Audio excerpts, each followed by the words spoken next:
அல்லாஹ்வுடைய ரசூல் ஒரு நாள் வீட்டிலே படுத்துக் கொண்டிருந்தார்கள். அப்படி படுத்துக் கொண்டிருக்கும் போது உமர் ரலியல்லாஹு அன்ஹு வீட்டுக்குள்ளே வருகிறார்கள். வீட்டுக்குள் வந்து ரசூல் ஸல்லல்லாஹு அலைஹி வஸல்லம் வீட்டை அப்படித்தான் முதலிலே பார்க்கிறார்கள். சட்டன தூதருடைய வீட்டுக்குள் யாரும் செல்லக்கூடாது, அனுமதி இல்லாமல். ஒரு பிரச்சனையை முன்னிட்டு அந்த பிரச்சனையை பேசுவதற்காக தூதரிடம் அனுமதி வாங்கி அல்லாஹ்வுடைய ரசூலுடைய வீட்டை முதலில் பார்க்கிறார்கள் உமர் ரலியல்லாஹு அன்ஹு அவர்கள். முஸ்லிமிலே 2947வது செய்தி. முதலில் அந்த வீட்டை பார்க்கிறார்கள். வீட்டை பார்க்கும் போது ரசூல் ஸல்லல்லாஹு அலைஹி வஸல்லம் உறங்கிக் கொண்டிருக்கிறார்கள். தலைக்கு மேல் ஒரு தண்ணீர் பை தொங்கப்பட்டுக் கொண்டிருக்கின்றது. ரசூல் ஸல்லல்லாஹு அலைஹி வஸல்லம் அவர்கள் படுத்துக் கொண்டிருக்கிறார்கள். அந்த கட்டிலினுடைய அந்த கயிறினுடைய தழும்பு முதுகை அமர்த்தி கொண்டிருக்கிறது. ரசூல் ஸல்லல்லாஹு அலைஹி வஸல்லம் அவர்கள் போர்த்திக் கொண்டிருந்த போர்வை அவருக்கு மேலே இருக்கிறது. வீட்டிலே வேறு எந்த பொருளும் இல்லை, எந்த பொருளும் வீட்டிலே இல்லை. உமர் அவர்கள் சொல்கிறார்கள், கால ஃபப்ததர்த ஐனா, பார்த்த உடனே என்னுடைய கண்கள் எல்லாம் கலங்கி விட்டது. நான் பார்த்த உடனே கண்கள் எல்லாம் குளமாகி எனது தொண்டை இறுக்கமாகி அழுகுற சப்தம் வெளியே வந்தது. உடனே ரசூல் ஸல்லல்லாஹு அலைஹி வஸல்லம் முழித்துவிட்டு கேட்டார்கள், இப்னுல் ஹத்தாபே ஏன் அழுகிறீர்கள்?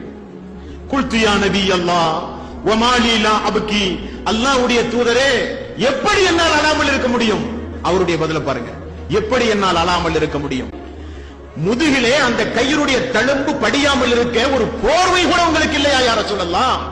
நான் பார்க்கிற பொருள் மட்டும்தான் இந்த வீட்டில் உண்டுமா? வேறு பொருளே உங்களுக்கு இல்லையா யா ரசூலல்லாஹ்?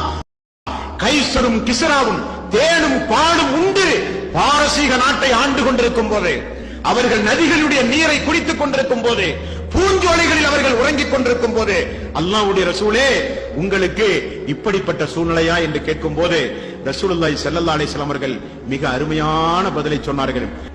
கைசருக்கும் கிஸ்ராவுக்கும் இந்த உலகம்தான் சொர்க்கம், உங்களுக்கும் எனக்கும் மறுமையில் தான் சொர்க்கம். அது வேண்டாமா நமக்கு? குல்து பலா யா ரசூலல்லாஹ், ஆம் யா ரசூலல்லாஹ், நமக்கு மறுமை தான் வேண்டும். ஆம் யா ரசூலல்லாஹ், நமக்கு மறுமை தான் வேண்டும். மூமின்களுக்கு உலகம் என்பதே ஒரு சிறைச்சாலை என்றார்கள் ரசூல் ஸல்லல்லாஹு அலைஹி வஸல்லம். அல்லாஹ் தஆலா முஸ்லிக்குகளுக்கு இந்த உலகத்தில் கொடுப்பான். திருக்குர்ஆனில் அல்லாஹ் தஆலா ஒரு இடத்துல ஒரு செய்தியை சொல்றான் தெரியுமா? மூமின்கள் இறைவனை குறித்து நிராசை அடையாமல் இருப்பார்களே ஆனால், வார்த்தை என்ன? நாமெல்லாம் அல்லாஹ் தஆலா இப்படி வாரி கொடுக்கிறானே முஸ்லிக்குகளுக்கு, நம்மளை கைவிட்டுட்டானே என்று நீங்கள் நிராசை அடைவீர்கள். அப்படி மட்டும் இல்லாவிட்டால் என்ன செய்வேன் தெரியுமா?